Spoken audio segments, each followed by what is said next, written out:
Hello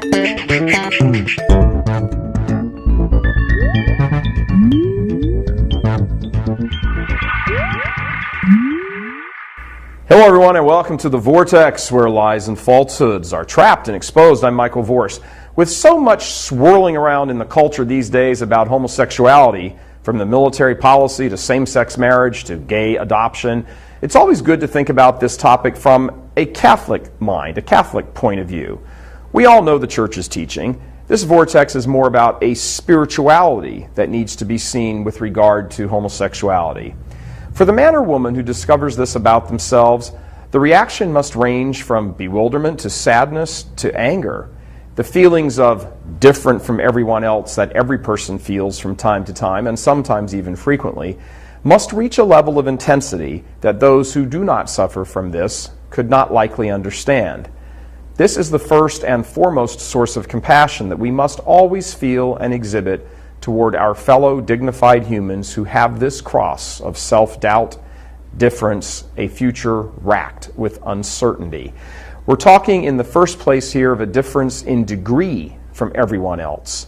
While heterosexual youths and singles experience anxiety over their future romances and mates, the person with homosexual inclinations feels them even more acutely and intensely, never really able to see any hope whatsoever down the road. For the Catholic who has this cross and desires to follow the Church, the suffering is also of a sort that is beyond understanding for non-homosexual persons.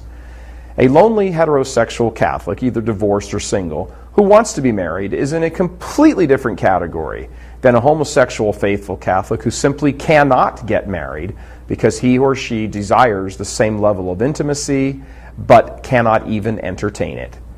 This is a cross that has little by way of comparison, and, seen with the Catholic mind, it also means that this person, made in the image of God, is more intensely loved by God than most others.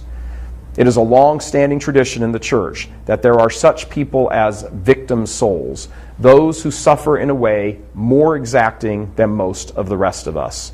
Their sufferings are usually seen in a physical context, and that is true, but there are others whose sufferings remain largely hidden from our eyes. We need only recall what has been revealed since her death about the pains that filled up and overflowed from the soul of Blessed Mother Teresa. St. John of the Cross lived his dark night of the soul hidden from the view of nearly all. And of course, the sorrows of our Blessed Mother were beyond compare. And could any human lay claim to being more loved by God than her? So what is the aim of this intensity of suffering? What it has always been, the salvation of souls. It is modeled after the crucifixion. It is a scourge laid on those who suffer with loneliness of never really feeling that they are like everyone else. This is true. The person who suffers from the cross of homosexuality is not like most other people. They are buffeted from not only external temptations and constant reminders of their difference by news and media stories, but they also undergo the internal, quiet pain of knowing that in many cases, this is simply their lot. To the homosexual Catholic who accepts his cross, he sees laid out before him the long path to Calvary and realizes that he has only now begun to climb. So he is different. He must approach life from an entirely different aspect than most others, that of the victim's soul. He is different.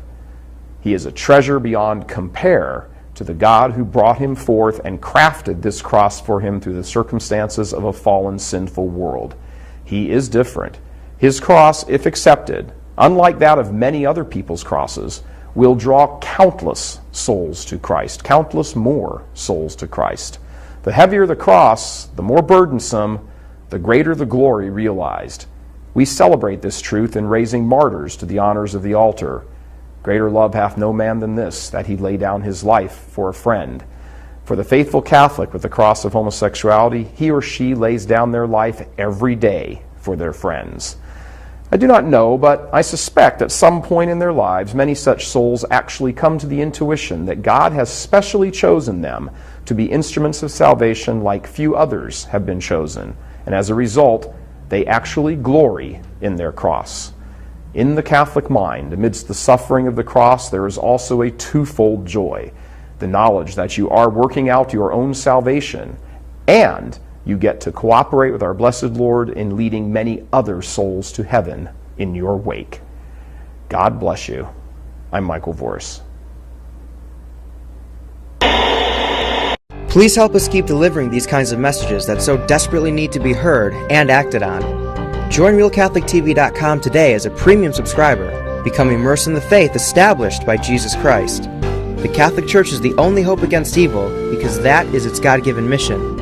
As our Lord said, apart from me, you can do nothing. Join RealCatholicTV.com today as a premium subscriber and come to learn and love Christ more deeply.